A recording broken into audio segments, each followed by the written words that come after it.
might recognize a group of black separatists that occasionally gathers in Raleigh's Moore Square. That group has ties to a nationally known hate group. And this weekend, they will hold their annual Passover celebration at the Raleigh Convention Center.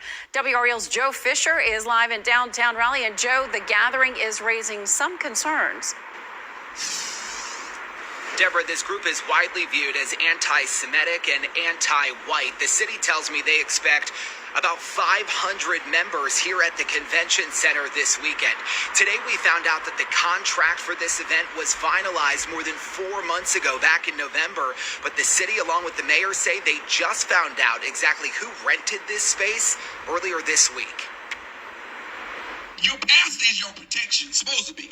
On the streets of downtown Raleigh, you'll find members of the Israelite School of Universal Practical Knowledge, or the ISUPK. You cannot be free without your oppressor being destroyed.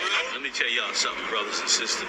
The group's leader is Commanding General Yohana, seen in this YouTube video touring the Raleigh Convention Center. It's where the ISUPK will hold its annual Passover celebration on Saturday. Convention Center, taking it to the next level, worldwide.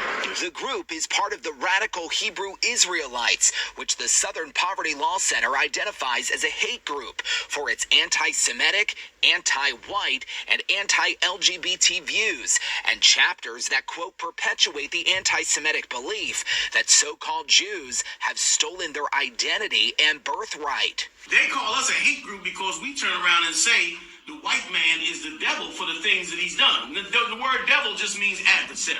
It really is deeply upsetting. Rabbi Eric Solomon with Beth Meyer Synagogue in Raleigh is disturbed about the city-owned convention center renting space to the ISUPK. I mean, if this was, God forbid, the KKK or other hate groups that are more widely known, I can't imagine this would be allowed to happen.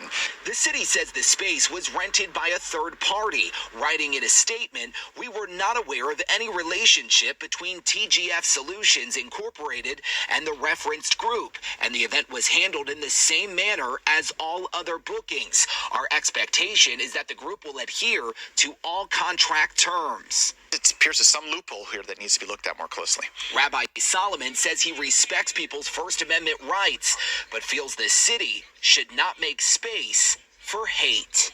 This is not what we need in our city. And a spokesperson for the city today did say that rentals through a third party here at the convention center is quite common. I did ask the city attorney what kind of discretion the city has in denying events here at this city-owned building. We're still working to get a response. Deborah? Joe, now that they know who is coming to this event, are they planning more security? Deborah, good question. I did reach out to the Raleigh Police Department today. We do know this is going to be a very big weekend for the police department. The Dreamville Festival in Dix Park. Now this controversy here at the convention center with the potential for protests outside the convention center. So far, the police department has not yet responded to whether or not they will have increased patrols and whether they are aware of the event, which they sure are now.